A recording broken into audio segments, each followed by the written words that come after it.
Le damos la gloria a Dios por todos los hermanos que nos están viendo por televisión y en algunas ciudades de este país, Colombia, Suramérica, Centro y Norteamérica. Toda la gloria es para el Señor. El nombre de esta prédica, el Señor me dice que sea humilde novena parte. Y yo quiero que tú vayas, hermano, ahí en tu Biblia, al libro de Isaías, capítulo 57, versículo 15, y leemos la palabra en el nombre del Padre, del Hijo y del Espíritu Santo de Dios. Porque así dijo el alto y sublime, el que habita la eternidad y cuyo nombre es el Santo. Yo habito en la altura y la santidad y con el quebrantado y humilde de espíritu, para hacer vivir el espíritu de los humildes y para vivificar el corazón de los quebrantados. Padre, yo te doy las gracias, Señor, por esta palabra de poder y autoridad y fuego. Gracias, Espíritu Santo, porque desde antes ya ministrabas en este lugar. Reprendemos a Satanás, sus principados, sus potestades, gobernadores de tinieblas y toda criatura que se levante en contra del conocimiento del Señor, en contra del conocimiento de la palabra. Aleluya. Toda la gloria, toda la honra y todo el honor es para nuestro Rey. Para los hermanos que llegan tarde, el nombre de esta prédica, el Señor me dice que sea humilde novena parte. En la prédica pasada estudiamos la humildad de la obediencia con el ejemplo de Abraham, quien fue probado en lo concerniente a Isaac, su hijo. Y dijimos que el Señor hoy prueba nuestra humildad y obediencia cuando nos pide que le entreguemos todo. El Señor dice en Mateo capítulo 16, versículos 25 y 26, porque todo el que quiera salvar su vida la perderá, y todo el que pierda su vida por causa de mí la hallará. Porque ¿qué aprovechará al hombre si ganare todo el mundo y perdiere su alma? ¿O qué recompensa dará el hombre por su alma? Hoy vamos a seguir nuestro recorrido por los siervos del Antiguo Testamento, cuyas vidas se han descrito en la palabra como ejemplo para nosotros, para nuestra enseñanza y para nuestra edificación. Hoy vamos a estudiar lo que aconteció con Esaú y Jacob, hijos de Isaac. Ves conmigo a Génesis capítulo 25, versículos del 22 al 26. Y los hijos luchaban dentro de ella. Y dijo, si es así, ¿para qué vivo yo? Y fue a consultar a Jehová. Y le respondió Jehová, 2 naciones hay en tu seno, y 2 pueblos serán divididos desde tus entrañas. El un pueblo será más fuerte que el otro pueblo, y el mayor servirá al menor. Cuando se cumplieron sus días para dar a luz, he aquí había gemelos en su vientre. Y salió el primero rubio, y era todo velludo como una pelliza, y llamaron su nombre Esaú. Después salió su hermano, trabada su mano al calcañar de Esaú, y fue llamado su nombre Jacob. Y era Isaac de 60 años cuando ella los dio a luz. Dice el Señor que 2 pueblos serían divididos, refiriéndose a Edom, descendiente de Esaú, e Israel, descendiente de Jacob. Pero estos 2 pueblos tienen un significado espiritual en las Escrituras. Así lo vamos a ver más adelante. Primero veamos lo que ocurrió con Esaú y con Jacob. Esaú era el primogénito. ¿Qué significaba esta primogenitura? Veamos. Primero, el primogénito tenía derecho a una doble porción de la herencia, además de ser el que dirigía a la familia cuando el padre falleciera. 2. La primogenitura en el contexto bíblico no solo implicaba una bendición material y familiar, sino principalmente espiritual. Pues la dirección de la familia implicaba guiarla en la obediencia de los mandamientos del Señor, en el establecimiento de una relación con Dios, en adoración a Dios, tal como lo tuvo Abraham e Isaac. Esto significaba que la primogenitura tenía repercusiones eternas para la persona y para la familia. Se trataba de las responsabilidades sacerdotales. Esto lo podemos comprobar con Isaac en el libro de Génesis, capítulo 26, versículos 24 y 25. Y se le apareció Jehová aquella noche y le dijo: yo soy el Dios de Abraham tu padre, no temas, porque yo estoy contigo y te bendeciré, y multiplicaré tu descendencia por amor de Abraham mi siervo. Y edificó allí un altar e invocó el nombre de Jehová y plantó allí su tienda. Y abrieron allí los siervos de Isaac un pozo. En la era patriarcal, el primogénito era quien heredaba toda esta posición sacerdotal. Dios, a través de su providencia, había guardado al primogénito para que éste sirviera de sacerdote para hacer expiación por toda la familia. Tal es el ejemplo de Abraham e Isaac. 3. Pero la responsabilidad del primogénito iba más allá de la familia y el varón que era la cabeza, pues la primogenitura tenía también repercusiones para todo el pueblo. Esto es muy importante, hermano. En este caso, el pueblo de Israel. Yo quiero que recordemos que este pueblo, salido de los lomos de Abraham y la familia que forjó con la dirección de Dios, estaba encaminado a ser una nación de sacerdotes y gente santa, basados en la fe en Cristo. Búscate el libro de Éxodos en el capítulo 19, versículo 6, y mira cómo dice: y vosotros me seréis un reino de sacerdotes y gente santa. Estas son las palabras que dirás a los hijos de Israel. Y una última responsabilidad asociada a esta, relacionada con el pueblo escogido por Dios, se refiere a que el primogénito era el heredero de las promesas relacionadas con la línea mesiánica, pues de su descendencia nacería el Mesías. Lee conmigo Lucas capítulo 3, versículo 23. Jesús mismo, al comenzar su ministerio, era como de 30 años, hijo, según se creía, de José, hijo de Elí.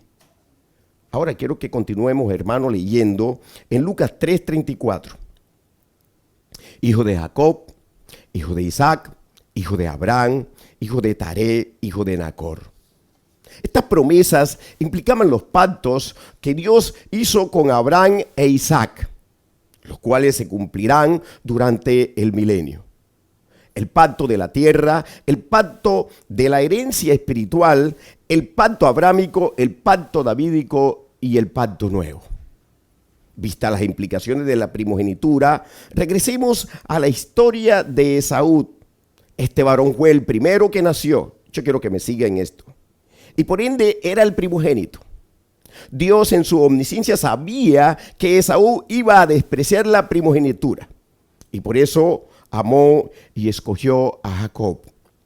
Aunque sabemos que inicialmente éste quiso la bendición con métodos humanos, con artimañas, pecando de lo que tuvo que arrepentirse posteriormente. Recordemos la historia. Vámonos a Génesis 25, versículo del 29 al 34. Y hizo a Jacob un potaje, y volviendo Esaú del campo cansado, dijo a Jacob: te ruego que me des de comer de ese guiso rojo, pues estoy muy cansado. Por tanto fue llamado su nombre Edom. Y Jacob te respondió: véndeme en este día tu primogenitura. Entonces dijo Esaú: he aquí yo me voy a morir. ¿Para qué pues me servirá la primogenitura? Y dijo Jacob: júramelo en este día. Y él le juró, y vendió a Jacob su primogenitura. Entonces Jacob dio a Esaú un pan y del guisado de las lentejas. Y él comió y bebió, y se levantó y se fue. Así menospreció Esaú la primogenitura. Esaú estaba muy ocupado con su trabajo de casa. Su mente, sus esfuerzos y su corazón estaban en esta tierra, en los propósitos terrenales. Cuando llegó cansado tenía hambre y solo quería satisfacer su necesidad física. En el versículo 32 leemos que Esaú dijo: he aquí yo me voy a morir. ¿Para qué pues me servirá la primogenitura? Esaú sabía que había vida más allá de la muerte. y que había un Dios todopoderoso y que ciertamente había resurrección. Pues esta enseñanza la recibió de su padre Isaac, quien adoraba a Dios, levantaba altar para Dios. E Isaac recibió esta enseñanza de su padre Abraham, pues dice la palabra claramente en Hebreos 11 y leemos del 17 al 20. Por la fe Abraham, cuando fue probado, ofreció a Isaac, y el que había recibido las promesas ofrecía su unigénito, habiéndosele dicho: en Isaac te será llamada descendencia, pensando que Dios es poderoso para levantar aún de entre los muertos, de donde en sentido figurado también le volvió a recibir. Por la fe bendijo Isaac a Jacob y a Esaú respecto a cosas venideras. Miren cómo dice que Abraham, el padre de la fe, estaba plenamente seguro de que Dios es poderoso para levantar aún de entre los muertos, pero Esaú no tuvo fe. Desechó la fe de su abuelo Abraham y de su padre Isaac. Aleluya. Esaú no creyó en esta verdad gloriosa de la eternidad, la esperanza de la vida eterna. Esaú creyó que la vida terminaba con la muerte. Esto se comprueba cuando dijo: me voy a morir. Esaú asumió el pensamiento mundano que el Señor denuncia a través del profeta Isaías y a través del apóstol Pablo. Vamos a leer. Vamos a Isaías, al capítulo 22, versículo del 12 al 14. Por tanto, el Señor, Jehová de los ejércitos, llamó en este día a llanto y a endechas, a raparse el cabello y a vestir cilicio. Y aquí gozo y alegría, matando vacas y degollando ovejas, comiendo carne y bebiendo vino, diciendo: comamos y bebamos, porque mañana moriremos. Esto fue revelado a mis oídos de parte de Jehová de los ejércitos, que este pecado no os será perdonado hasta que muráis, dice el Señor Jehová de los ejércitos. Fíjese, hermano y hermana, que el profeta describe aquí la vida mundana de los hombres altivos, de los hombres perversos que han decidido vivir su vida a su manera, sin Dios y sin gloria. Leamos ahora lo que dice el apóstol Pablo en 1 Corintios capítulo 15, versículo 32. Si como hombre batallé en Éfeso contra fieras, ¿qué me aprovecha? Si los muertos no resucitan, comamos y bebamos, porque mañana moriremos. Esto fue lo que dijo Esaú en su corazón. Dijo: me voy a morir. ¿Qué más da? Voy a comer y a beber, porque mañana moriré. Esto fue un menosprecio hacia las promesas de Dios, hacia la salvación, es decir, su salvación, hacia su eternidad, hacia su presencia, y un menosprecio por el ministerio, el sacerdocio que implicaba la primogenitura. Yo quiero que vayas conmigo al libro de Hebreos, capítulo 12, versículo 17. Porque ya sabéis que aún después, deseando heredar la bendición, fue desechado y no hubo oportunidad para el arrepentimiento, aunque la procuró con lágrimas. En el contexto de la historia de Esaú, cuando dice el autor de Hebreos que Esaú procuró con lágrimas heredar la bendición y no pudo, se estaba refiriendo a cuando lloró delante de su padre Isaac, después de que Jacob con engaño obtuvo la bendición de su padre, antes de que éste muriera. Cuando Esaú llegó donde Isaac, lloró para que lo bendijera. Lee conmigo Génesis 27, 34 al 38.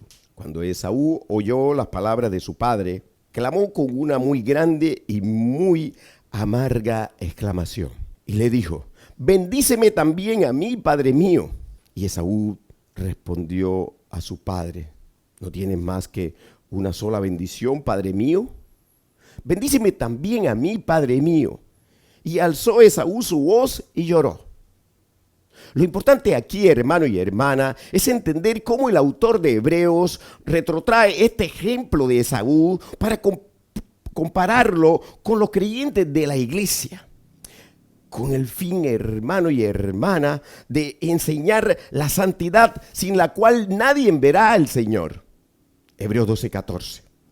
La enseñanza es que el creyente que desprecia el señorío de Cristo, la primogenitura, es decir, la bendición de ser hijos de Dios, apostatando de la fe, esa fe del capítulo 11 referido a esperar la ciudad celestial, la nueva Jerusalén, cuando venga Cristo por su iglesia y se quede en la tribulación, ya no tendrá oportunidad de arrepentirse.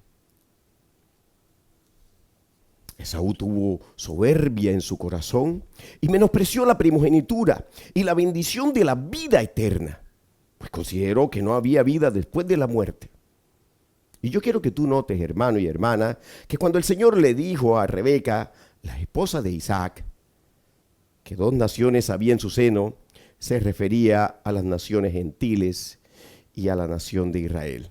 Ves conmigo a Génesis capítulo 25, versículo del 22 al 23. Y los hijos luchaban dentro de ella. Y dijo, si es así, ¿para qué vivo yo? Y fue a consultar a Jehová. Fue a consultar a Jehová. Y le respondió Jehová, 2 naciones hay en tu seno, y 2 pueblos serán divididos desde tus entrañas. Un pueblo será más fuerte que el otro pueblo, y el mayor servirá al menor. Los descendientes de Esaú corresponden a lo que la Biblia denomina como Edom. Génesis 36, 8 dice, y Esaú habitó en el monte de Seir. Esaú es Edom. Y este nombre Edom representa a las naciones gentiles que tienen las mismas características de Esaú. La soberbia del corazón, la mirada en esta tierra, el pensamiento de comamos y bebamos que mañana moriremos.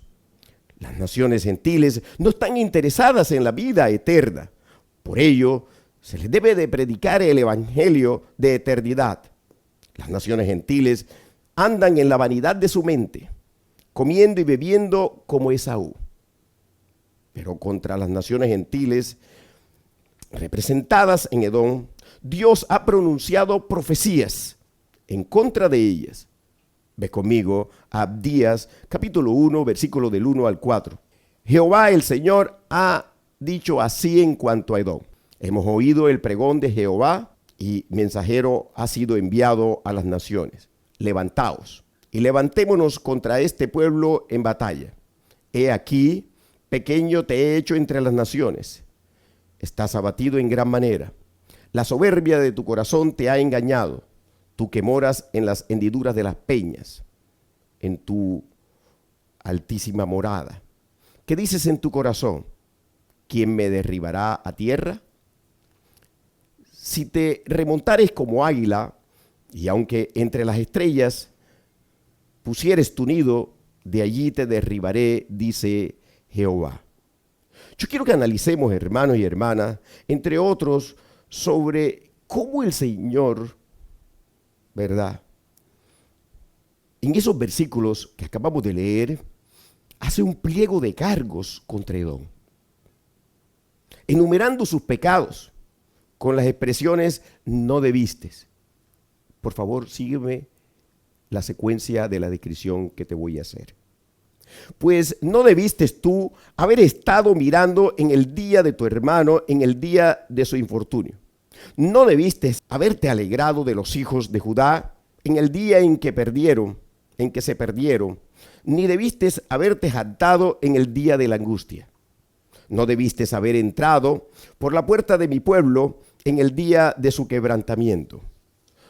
No debiste haber mirado su mal en el día de su quebranto, ni haber echado mano a sus bienes en el día de su calamidad.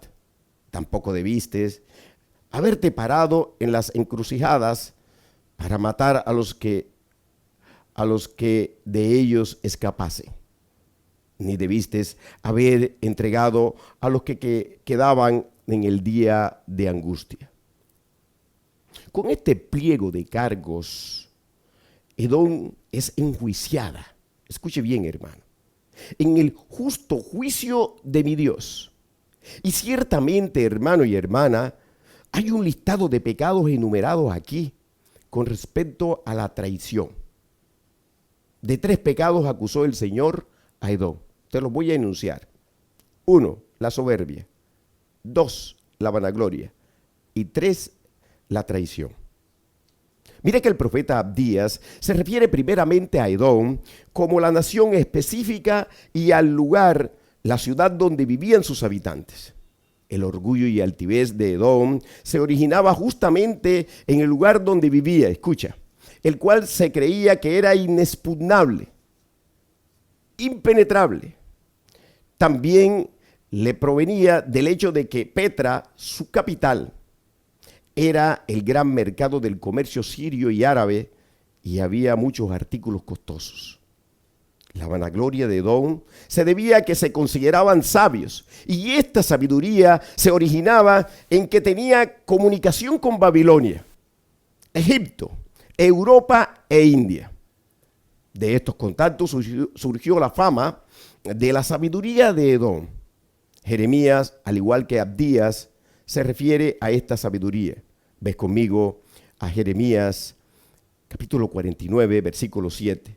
Acerca de Edom, así ha dicho Jehová de los ejércitos: ¿no hay más sabiduría en Temán? ¿Se ha acabado el consejo de los sabios? ¿Se corrompió su sabiduría? ¿Cuántas veces, hermano y hermana, el Señor escribió en su palabra sobre este pecado de orgullo? Este pecado de altivez, hermano de las naciones, debido a su enaltecimiento por la sabiduría humana. Hermano, qué terrible es mirar la sabiduría humana como un todo, donde se echa de menos al Señor, es decir, no es tenido en cuenta.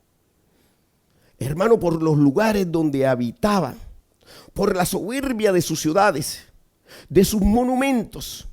Y todo esto, hermano, está en contra de Dios. Niega a Dios y enaltece el ego del hombre. El tiempo efímero, las cosas pasajeras y corruptibles. Oh, hermano, si miramos el fin de los tiempos, nos damos cuenta si hay algún tipo de analogía, de relación.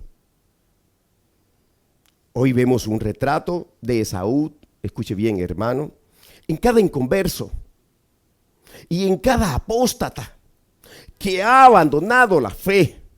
Vimos, hermano, un retrato de Edom en cada nación gentil y en el mismo Israel que desde hace mucho tiempo decidió formar parte de esta nación gentil.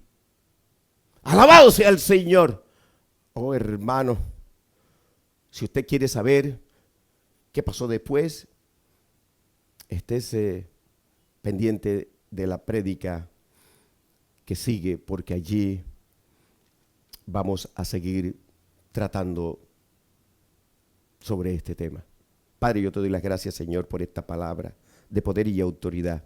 Gracias, Espíritu Santo de Dios, porque tú eres bueno y tú eres fiel.